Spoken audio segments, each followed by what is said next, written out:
در بدر جو آج ذلیل ہو رہا ہے مسلمان، در بدر آج جو ذلیل ہو رہا ہے مسلمان، آل نبی کے احترام کو چھوڑ کر تو کہاں کہاں گھوم رہا ہے مسلمان، آل نبی کے احترام کو چھوڑ کر تو کہاں کہاں گھوم رہا ہے مسلمان۔ 1400 سال پہلے جس نے اسلام کو بچایا ان کو بھول کر، یعنی سرکار کی ذات تو عالم صلی اللہ علیہ وسلم نے تو دین دیا، ان کے بعد میدان کربلا میں اور اس سے قبل مولا کائنات نے جنگ احد میں، جنگ خیبر میں، بدر میں، حنین میں، صفین میں، دیگر جگہوں پر جب اسلام کی بات آئی تب وہ اسلام کو بچایا، وہ مولا کائنات کی ذات تھی۔ پھر اس کے بعد جب دین پر بات آئی تو امام حسن کی ذات تھی، اور پھر کربلا کے میدان میں جسے آج بچہ بچہ جانتا ہے، ہر کوئی انسان یہ پہچانتا ہے کہ اسلام پر احسان حسین ابن علی ہے۔ آج جو کچھ مولوی ادھر ادھر بھٹک رہے ہیں اور ادھر ادھر کی باتیں کر رہے ہیں نا کہ اس پر انگلی اٹھانے والوں، اس پر انگلی اٹھانے والوں، ان سے میں بظاہر الگ اعلان یہ بات کہہ رہا ہوں، سن لو، اسلام پر احسان حسین ابن علی ہے۔ کسی مولوی کا، کسی مفتی کا، کسی ملے کا کوئی احسان نہیں، اسلام پہ فقط اور فقط اسلام پہ احسان حسین ابن علی ہے۔ اللہ نے جلائی تو یہ شمع جلی ہے، سننا مولوی، اسلام پہ احسان حسین ابن علی ہے، اللہ نے جلائی تو یہ شمع جلی ہے۔ ارے تجھ سے کہنے کو سبھی کہتے ہیں اپنے تو مسلمان، جنت میں وہی جائے گا جو پنجتنی ہے، جنت میں وہی جائے گا جو پنجتنی ہے۔ تو اسلام کی احسان کرنے والے کو 1400 سال پہلے اسلام کو بچانے والے کی تاریخ کو بھول کر 200 300 سال کی بات کر رہا ہے مسلمان۔ 1400 سال پہلے کربلا میں جس نے سر دے کر اسلام کو بچایا ان کو بھول کر، ارے ان کے نام کا چندہ لے کر، اپنے آپ کو ان کی اولاد بتا کر، مسلم پر بھیک ان کے در کی کھا کر، خطیبوں کے منبر پر یا مسجدوں کے محراب میں ان کے نام کا صدقہ کھا کر، ان کے در کی بھیک کھا کر ان کو بول رہا ہے مسلمان۔ اللہ اکبر، ارے تو دیکھ تو صحیح۔ اور الحمدللہ اسلام کو بیان کرنے کے لیے، دین کو بیان کرنے کے لیے، دین کو سمجھنے کے لیے ہمیں کہیں ادھر ادھر جانے کی ضرورت نہیں۔ میں کہتا ہوں غریب نواز کی بارگاہ میں چلے آؤ، ہم کہیں گے غریب نواز مجھے اسلام سمجھنا ہے، مجھے اسلام سیکھنا ہے، مجھے دین کو سمجھنا ہے، مجھے دین سیکھنا ہے۔ کہا نادان تو بھٹک کیوں رہا ہے؟ کہا حضور کیا کروں، 2-4 کتاب والے محفل میں کھڑے رہے، ان سے جا کر کچھ سیکھا، کبھی زکوٰۃ خیرات کے چندے کھا کر کچھ سیکھا، کیونکہ تبھی تو وہ سچائی کو جان کر انجام ہو جاتا ہے نا۔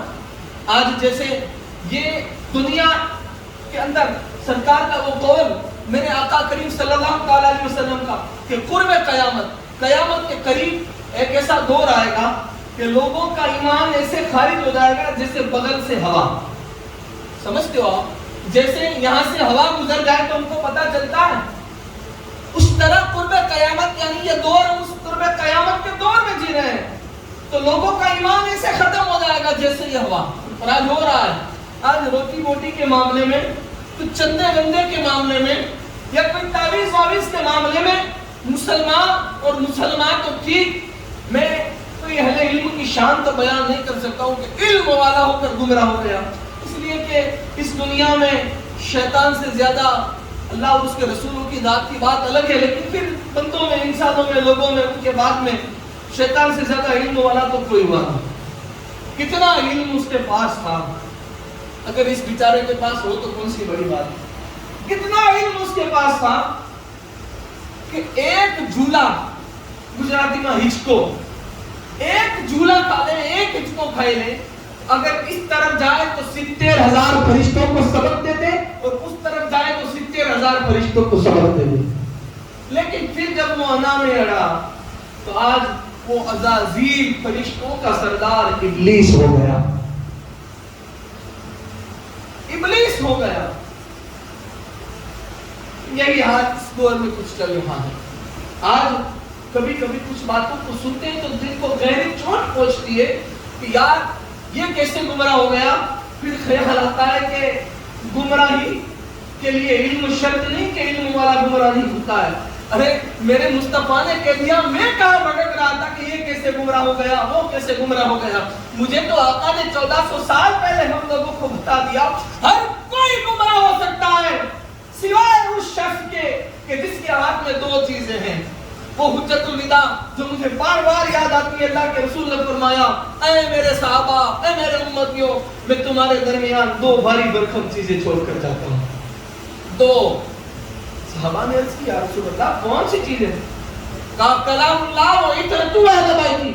ایک ہے قرآن عظیم اور دوسری میں اہل بیت. ان دونوں کو تم مضبوطی سے تھامے رکھنا, تمہیں کوئی گمراہ نہیں کر سکتا. سمجھ میں آئی؟ حضرت میں پھنسے ہیں تو یہ دامن چھوٹ گیا ہے تو پھر دوسرا دامن رہتا نہیں, کیونکہ یہ دو چیزیں ایسی تو ایک ساتھ جمع رہتی ہیں. جس سے یہ ایک دامن چھوٹ جاتا وہ گمراہ ہو جاتا, جیسے آج کئی حضرت میں ہو چکے. دل کھولنے لگتا ہے. اور الحمدللہ جو اہل علم اور اس میں بھی نبی کی آہ ہے, ان کو تو کئی اور کتابوں کے لیے بھٹکنے کی ضرورت نہیں. ان کے اجداد نے, ہمارے اجداد نے ہی وہ سرمایہ ہمارے سامنے رکھ دیا کہ ہم کسی اور کی تعریف کیوں کریں, ہم کسی کی جے وجہ کیوں پکاریں. ہمیں کسی کی جے وجہ پکارنے کی ضرورت نہیں ہے, کیونکہ ہم وہ قوم کے لحاظ سے جائیں تو ہم وہ امت ہے کہ جس کے آقا مصطفیٰ ہے.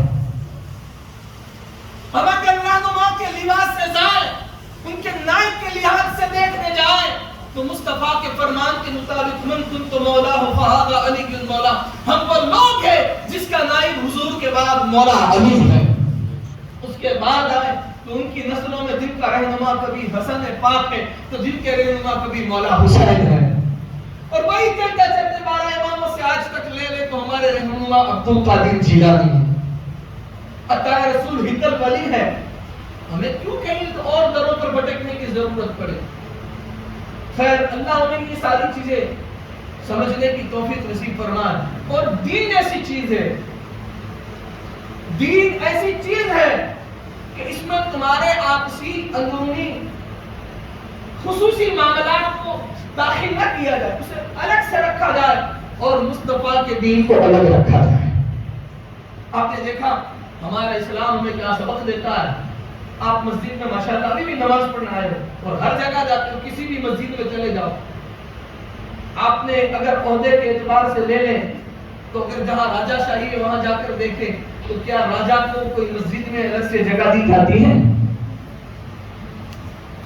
اگر وہ پہلی صف میں بیٹھا ہے تو اس پہلی صف میں اسی راجہ کے ساتھ کوئی فقیر بھی بیٹھا ہے, کوئی غریب بھی بیٹھا ہے, کوئی مسکین بھی بیٹھا ہے, کوئی امیر بیٹھا ہے تو وہاں اس کے سامنے نادار لاچار بھی بیٹھا ہے, سب ایک صف میں. اگر دوسری میں, تیسری میں, آخر میں, اور کبھی بھی آئے لیکن پہلی صف میں جو آ گیا وہ آ گیا, اس کو واپس پہلی صف میں لیا جاتا ہے, نہیں فلاں آیا اس کو پہلی صف میں لے. اگر تم یہ کرتے ہو تو خدا سے دور ہو. یہ خدا کا وہ گھر ہے جہاں پر ہر کوئی یکساں ہے, یکجا ہے, سب ایک سے ہے. کہا نا ایک ہی صف میں کھڑے ہو گئے محمود و ریاض, نہ کوئی بندہ رہا نہ کوئی بندہ نماز. اور یہ واحد و رب کا گھر ہے, مسجد ہے جو اللہ کا گھر جسے کہا گیا. یہ وہ گھر ہے کہ جہاں نہ تیرا نہ میرا دیکھا جاتا ہے, نہ اپنا نہ پرایا دیکھا جاتا ہے, ہر کوئی یکساں دیکھا جاتا ہے, ہر کوئی ہونے والا جو جس صف میں چاہے کھڑا ہو سکتا ہے. جب رب کے یہاں یہ نہیں ہے تو پھر میں اور آپ کون ہیں؟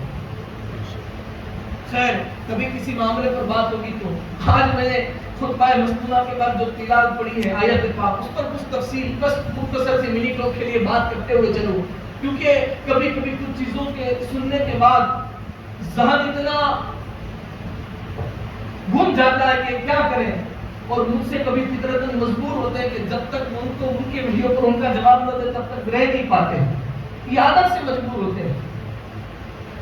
خیر اللہ ہمیں ہمیشہ حق پر رکھے, سچائی پر رکھے. کنتم خیر امت اخرجت للناس, تم وہ امت ہو, تم کو خیر برائی اچھائی کے لیے پیدا کیا گیا. تمہیں کیسے اللہ نے ہم کو بھلائی کے لیے پیدا کرا, اب بھلائی کے کئی طریقے آپ جانتے ہو. بھلائی کا طریقہ کیا ہے؟ ہم نے آج مسلمانوں نے صرف اگر فرائض میں نیکیوں میں دیکھے تو صرف چند چیزوں کو جانا ہے کہ بس یہی نیکی ہے وہی نیکی، اس کے علاوہ نیکی نہیں. لیکن چھوٹی چھوٹی کچھ باتیں ایسی ہیں کہ جس میں اللہ نے بڑی بڑی بڑی نیکیوں کو سمیٹ کر رکھ دیا، اور کچھ چھوٹی چھوٹی نیکیوں پر بڑے بڑے اجر رکھے ہیں اللہ نے. جیسے اللہ کے رسول صلی اللہ علیہ وسلم نے فرمایا، آج ہمارا ہر کوئی کسی کا یہ مسئلہ ہے، میرا یہ کام نہیں ہوتا ہے، میں ایسے پریشان ہوں، میں ویسے پریشان ہوں، میرا یہ نہیں ہوتا ہے، میرا وہ نہیں ہوتا ہے، وہ نہیں ہوگا. اگر تیرا وہ کرنا ہے، مصطفیٰ کریم نے فرمایا کہ تو اپنے بھائی کے کام میں لگ جا، تو اپنے بھائی کا کام کر، یعنی کسی بھی مومن کا. ہمارا حال تو ہے کہ ہم مسجد میں بھی نہیں کرتے، خدا کی گھر میں بھی نہیں کرتے، خدا کی گھر کی بھی فکر نہیں کرتے. ہمارا حال تو یہ ہے کہ اگر ٹیبل مسجد میں چاہے تو گھر پر کام شروع ہے تو پہلے مسجد کا ٹیبل ڈھونڈیں گے، پھر کسی سے ڈھونڈنے جائیں. ہاں یہ ایک مسلمہ حقیقت ہے. تو رسول اللہ صلی اللہ علیہ وسلم نے فرمایا کہ تو اپنے بھائی کے کام میں لگ جا، دوسرے مومن کی بھلائی کر، خدا تیرا کام کر دے گا.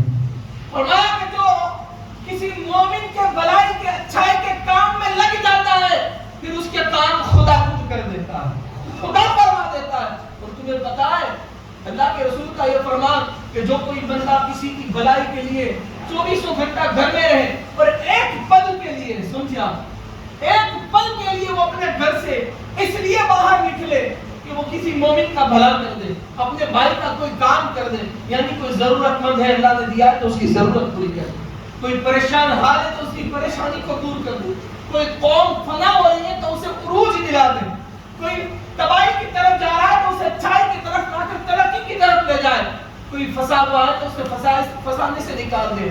اگر کوئی پرند و چرند قید کیا ہوا ہے، جسے ہمارے مسلمانوں کا بڑا شوق ہوتا ہے کبوتر پالنے کا، جبکہ وہ گناہ ہے. ہم اللہ کی کسی مخلوق کو قید نہیں کر سکتے ہیں، قید کرنا گناہ ہے. اعمال یہ ہمارا کہ کسی قیدی کو چھڑا کر آزاد کر دے. اور آپ جانتے ہو آپ کو یہ خوشی 1000 روپیہ خرچ کرنے کے بعد یہ خوشی نہیں مل سکتی. جب آپ ایک چھوٹا سا پرندہ کسی سے لو اور اپنے ہاتھ سے اسے آزاد کر دو، پھر اپنے دل میں تم کو جو خوشی محسوس ہوگی، جو سکون محسوس ہوگا، جو مودت اور محبت محسوس ہوگی، جو خوشنما مزاج محسوس ہوگا، وہ آپ کو 1000 روپیوں کے مال کو خرچ کرنے میں نہیں ہوگی. آپ کبھی ٹرائی کر لینا. آقا نے فرمایا، میں بات کر رہا تھا حدیث شریف کی، اللہ کے رسول نے فرمایا کہ جو شخص 24 گھنٹہ گھر میں رہے اور ایک پل کے لیے کسی کی بھلائی کے لیے باہر نکلے کہ مجھے فلاں مومن کا کام کر دینا ہے، فلاں مسلمان کی پریشانی کو دور کرنا، کوئی بھی اچھے کام کے لیے، کسی کی بھلائی کے لیے اگر ایک پل بھی باہر نکلے، فرمایا گیا کہ اس کے 2 مہینہ مسجد میں اعتکاف کرنے سے بہتر ہے. تم 2 مہینہ مسجد میں بیٹھ کر اعتکاف کرو اور کسی مومن کی بھلائی کے لیے ایک پل دے دو، وہ تمہارے 2 مہینے کے اعتکاف سے بہتر ہے. یہ بھلائی ہے. ہم نے جانا ہے، ہم اس کے قریب نہیں کہ ہم بہت دور ہیں اس سے. اور یہ مومن کا فریضہ ہے، مسلمان کا فریضہ ہے کہ کسی کی بھلائی کرے.